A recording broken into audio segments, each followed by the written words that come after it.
Greetings, Professor Calarco.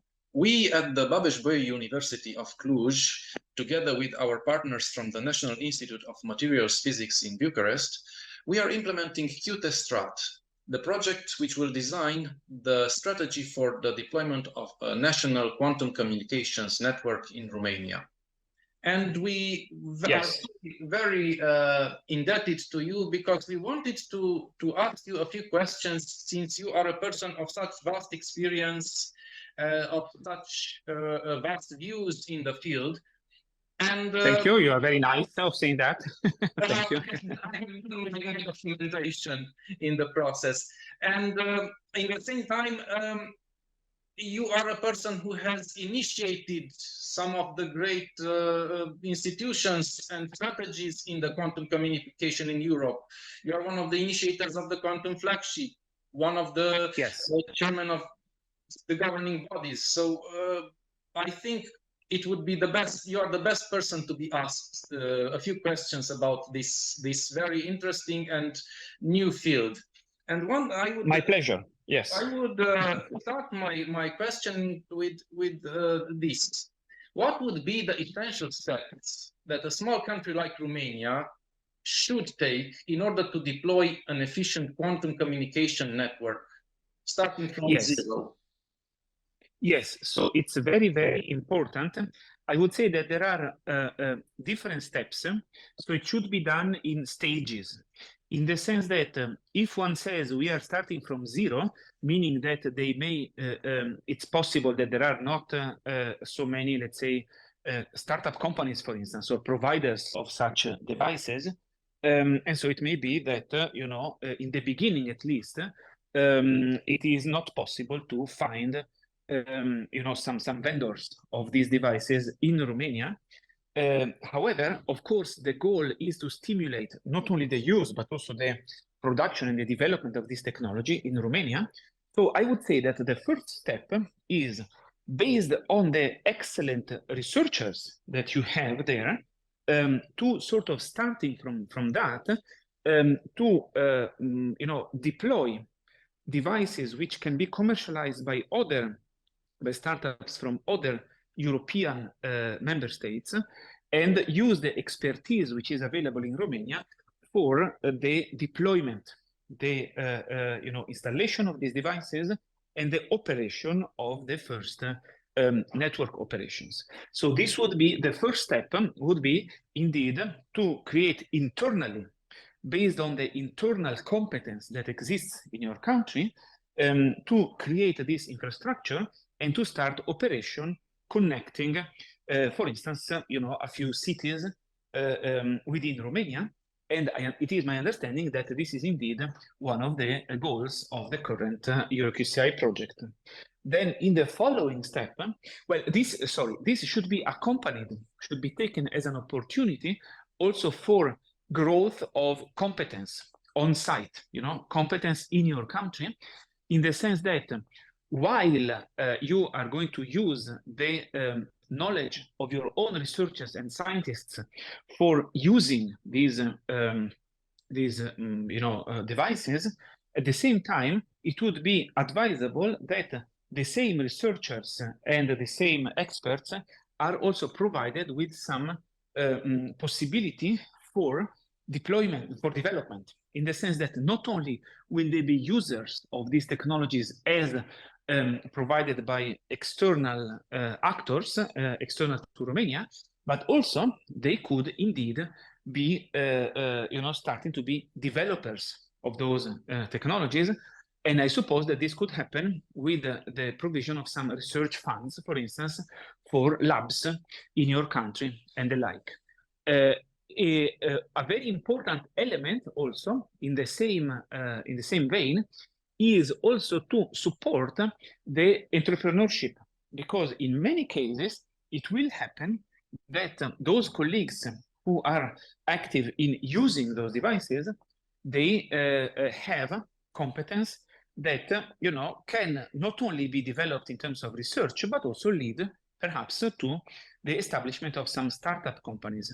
This is a very, very important step in which it would be very advisable in the next step, let's say on a couple of years time scale, to find some support from the government for that innovation. So in terms of those startups which can be created and which could already go a long way towards creating a competence in your country and a possibility in your country to also create value and of acquiring independence in terms of not having any more in the mid to long term, not having any more to buy these devices from providers outside of Romania. So this would be for the development of a proper ecosystem in your country. And then in parallel to this, of course, it's important to coordinate with the other member states and the other organizations around Romania and in Europe in the broadest sense, in such a way that the next step in EuroQCI can be prepared in terms of connecting between different, so creating links between different countries. So in this case, we can imagine that Romania with some neighboring countries could be in a position and should be in a position to really develop the international links which may be necessary for this kind of development. So this is another important aspect which I think could and should be taken into account in this context. And I think in this context, another very important thing would be to have always a preoccupation for the standardization at the European level. So we have equipment in Romania, but it has to be compatible with the equipment in all the EU member states, and it is mutually usable.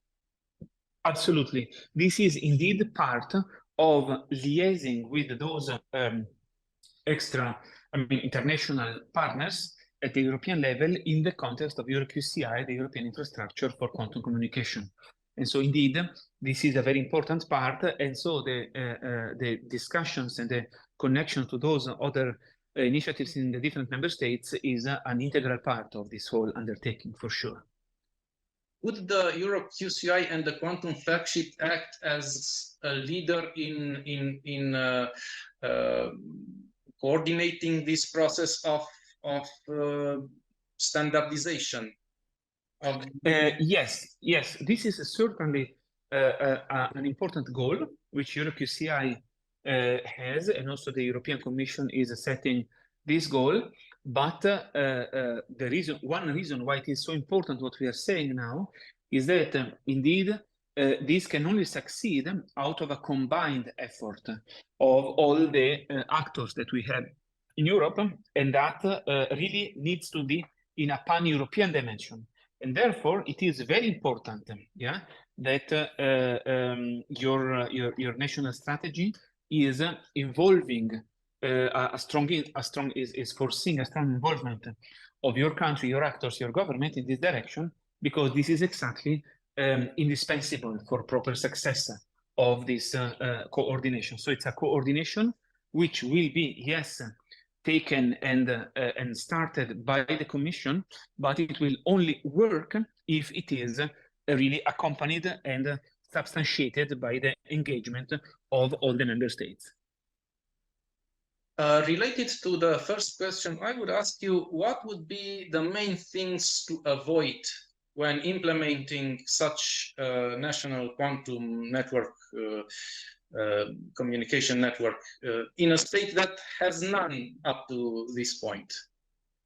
Exactly. So the main thing to avoid would be to focus on just one dimension of the ecosystem.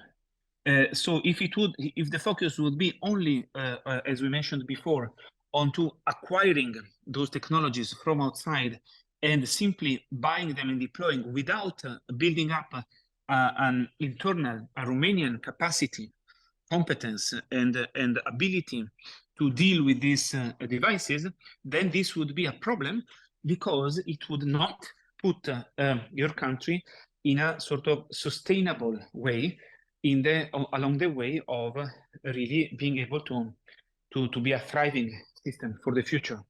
So it means that a big error would be to forget about the research dimension, about the R&D, research and development dimension, and only focus on the purchase and the procurement, because this would work in the short term, but would not enable to reach independence and competence on the longer term.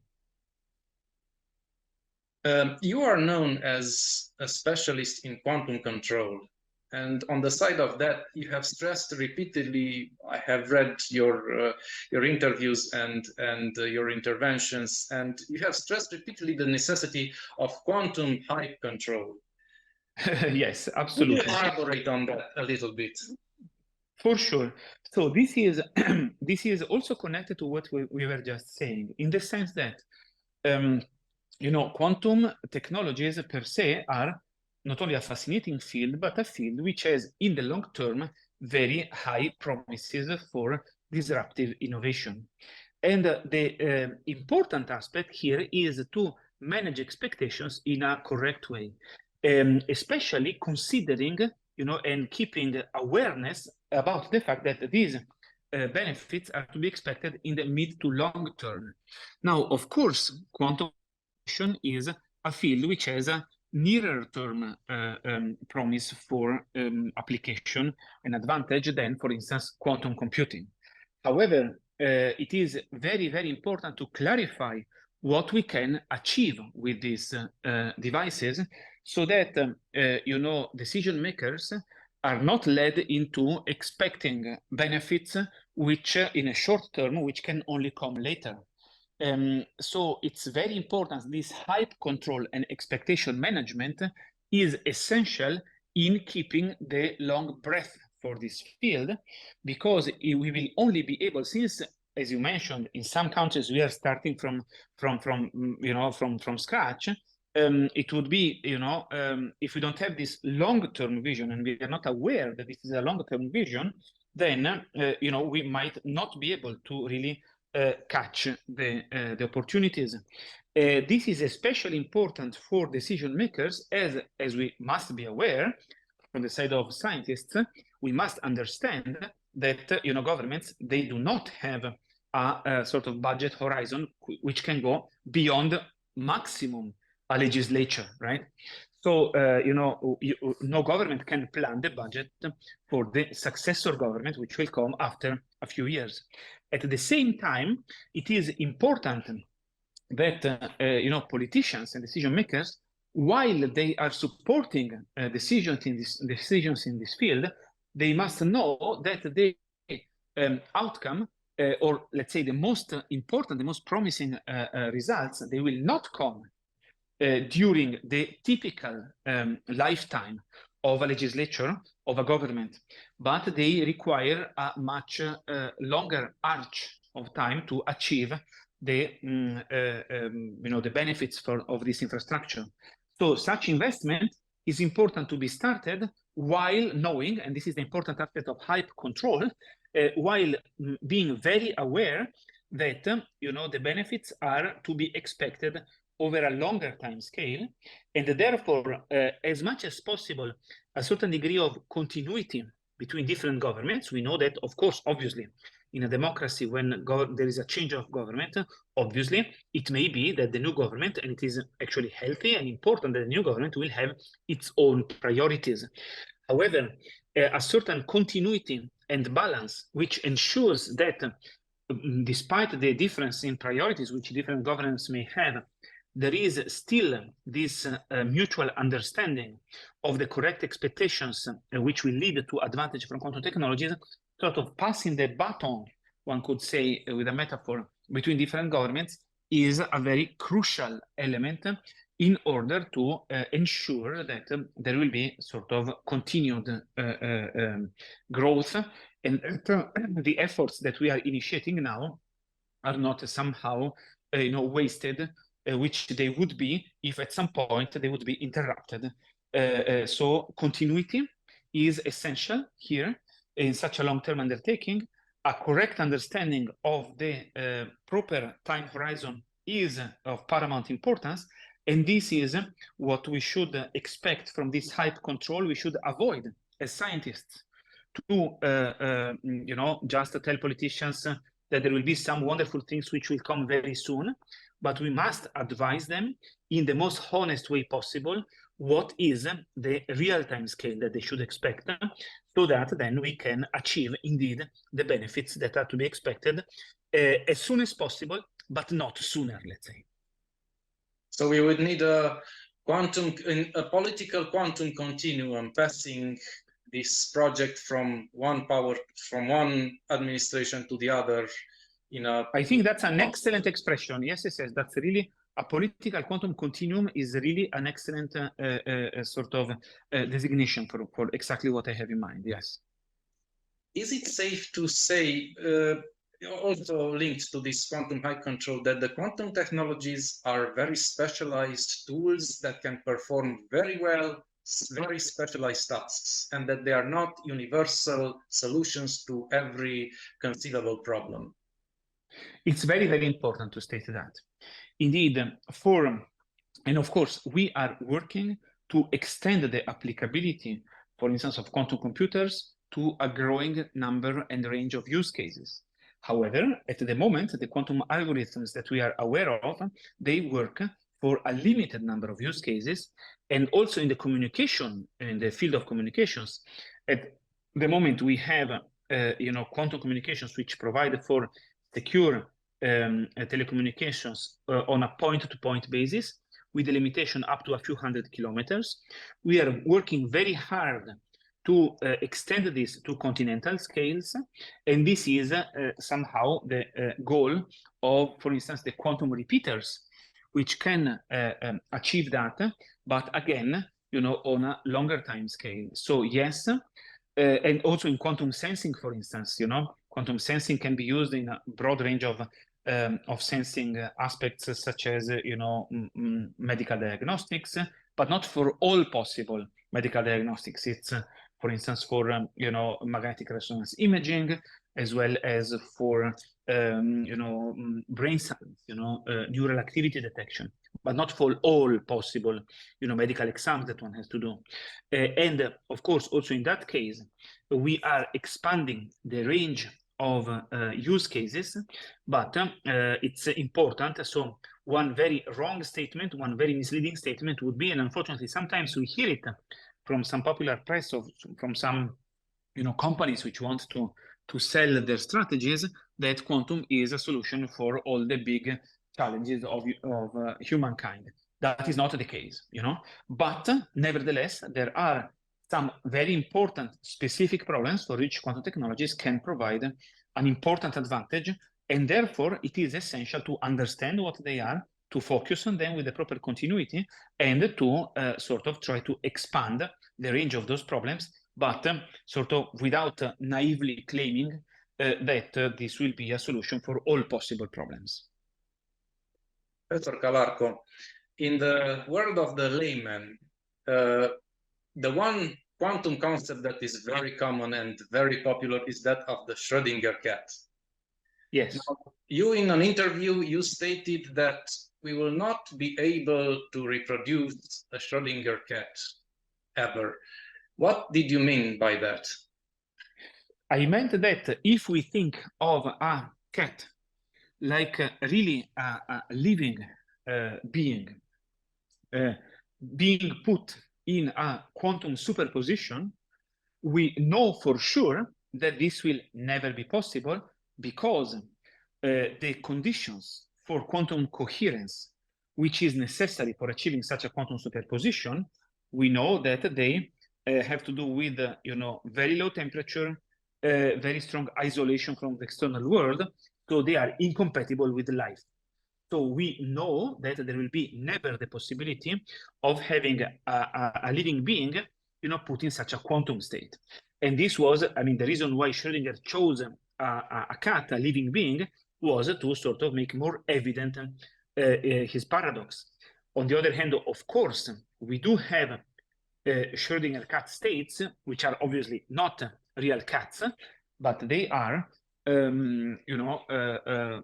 increasing numbers of atoms or quantum particles which are put in these superposition states.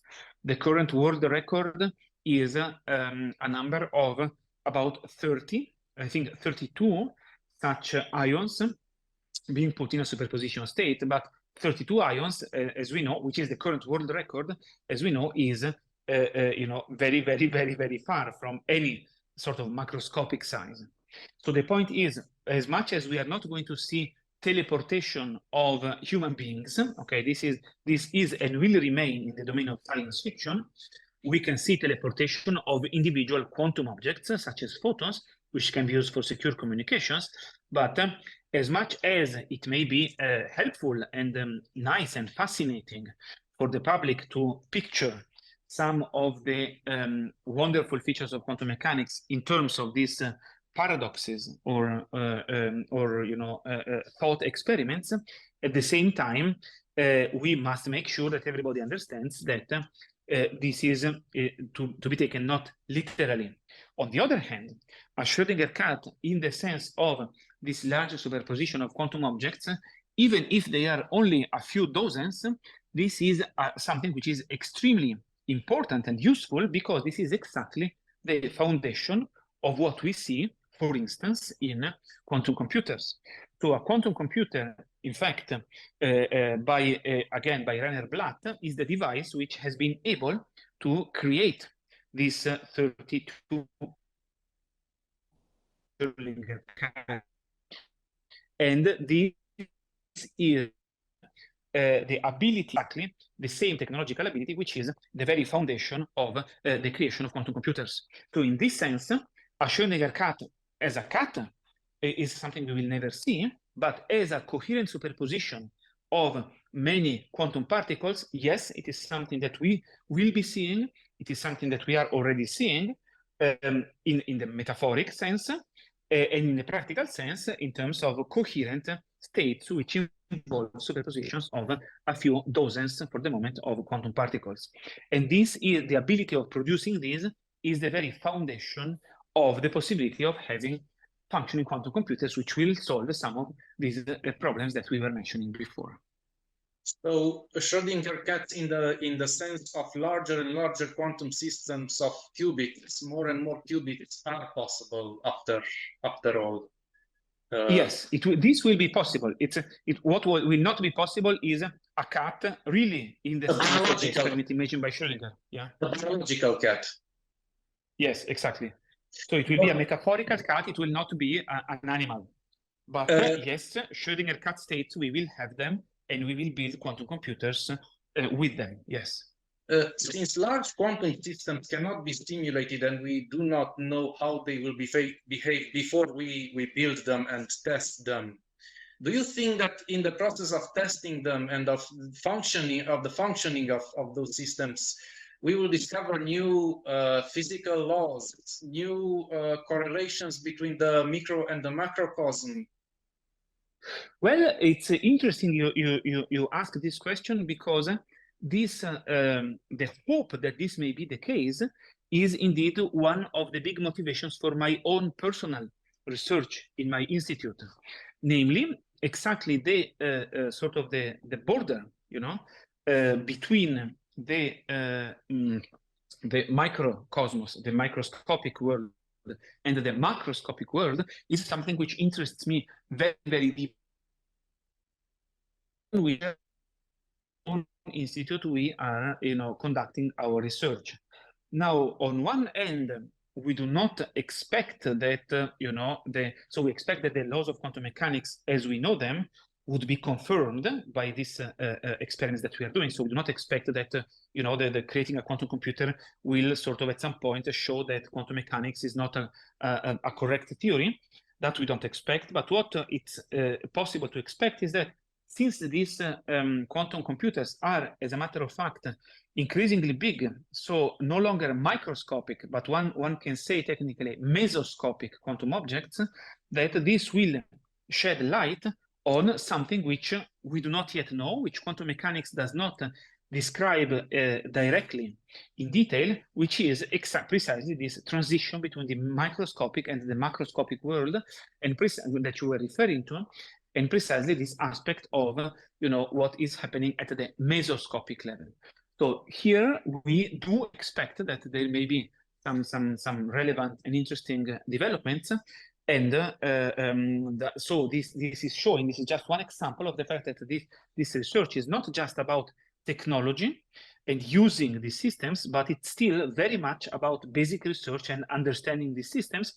And there always is an interplay between the fundamental understanding and the sort of use of such phenomena. And quantum technology is a wonderful example of this constant interplay, which underscores the importance of basic science, which then gives rise to applications if it is performed and practiced, correctly, and with, again, coming back to our first argument, with the proper timeline and with the proper sort of breadth and time horizon, which allows to, worry not only about what are we going to use our quantum computer for tomorrow, let's say, but also worrying about, how are we going to understand these things. Will quantum technologies be as disruptive for everyday life as the internet or the artificial intelligence? How will they impact our lives, let's say, in 2 or 3 decades from now? I would say that it is difficult to say for sure at the moment. What we can say is that it could impact our lives so strongly, but whether it will actually do that depends on how successful we are going to be in really, realizing those technologies, really making them practical. And practical means not only that they can work in an actual device, but also that this device has to be robust. It has to be sufficiently cheap to produce, and so on. So for mass production and for really an impact on society, those are also important aspects. And so we have to see whether it will be possible, because we know that in principle, in theory, let's say, this is possible, but there is a famous saying which tells us that in theory and practice are the same, but in practice they are not, right? And so this, on one end, sounds like a joke, but it is a fact. And so we have to take into account that whether we will achieve the full potential will depend on the practical realizability. And this is deeply intertwined both with further fundamental research into the fundamental aspects of that that it takes to create these devices, but also research into the technological development and deployment.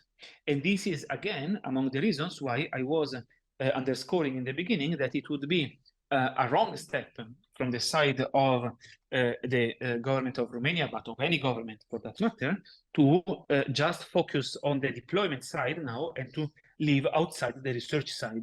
Both they must go hand in hand, because we are still far from having the sort of practical realizability and applicability that would be needed to really make a huge impact on the whole of society. As one of the most serious one, the lack of democratization of these technologies. What did you mean by that? I mean that these technologies, and again, this connects to our initial discussion, this technology, the big danger is that those countries which have the resources, so richer countries, which have resources and infrastructure to undertake research, they will be able to develop them. But if they keep it for themselves, and if they will exclude, in other words, other countries from getting the benefit, then this will be a big problem, because it would mean that the inequalities on global scale will be enhanced. In other terms, the rich, which have the money and the ability and the resources to develop quantum technologies, they would take the advantage from that in this scenario, and the others would be left out. So it is very important, and this would be, of course, very undesirable, not only from an ideal point of view, but also from a practical point of view, because after all, if we increase those inequalities, it is going to be bad for all of us, both the richer and the less rich. So this is still the time to act, to make sure that this access is concretely available. The EuroQCI is one example of extending access and engagement to all of Europe. And also the EuroQCI, the European Quantum Computing and Simulation Infrastructure, is an example of the same.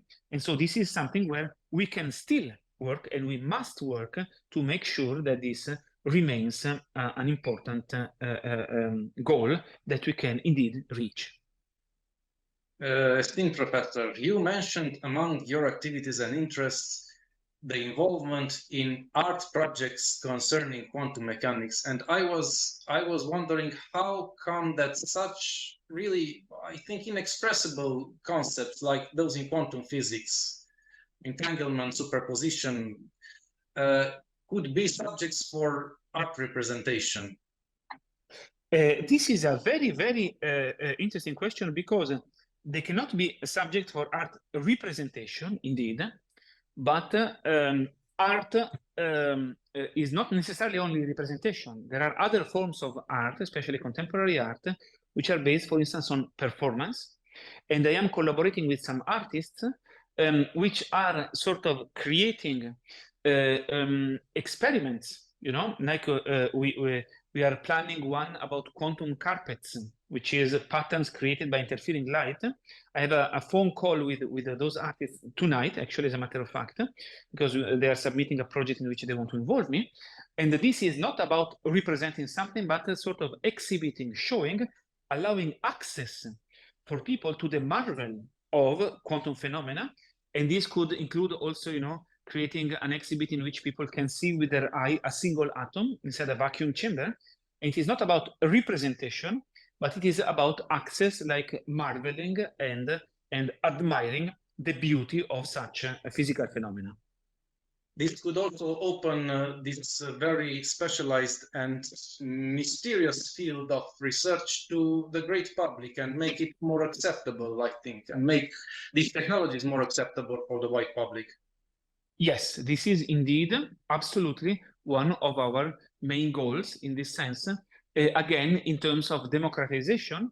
So in terms of bringing this whole field from something which is just for the few elect, to something which is really for a much broader audience, a much broader public, which in which everybody should be able to access and enjoy these resources. Professor Calarco, one final question. I read your previous interviews, and you mentioned that in the beginning of your career in the 90s, you were risking the ruin of your career by engaging into such a field like quantum physics and its applications. So you are in some way a risk taker. Yes. Would you say that the deployment of quantum technologies is an act of faith, a risk-taking, or a necessary and indispensable decision? No, I would say that, well, the situation has changed a lot from 30 years ago when I was starting my career, in terms that then it was very much risk-taking, exactly as you are saying. Back then, you know, it was just some fancy fantasy or some kind of crazy thing to be done. And nowadays, instead, the progress has been so strong that even though there is still a long way to go, and this is about the hype control that we were discussing, it is about the expectation management, but still there is already evidence which we would never have expected, you know, that, you know, nowadays you can buy devices which you can buy quantum computers, you know, first quantum computers which perform some calculations. You can buy quantum communication devices which are going to be deployed in EuroQCI.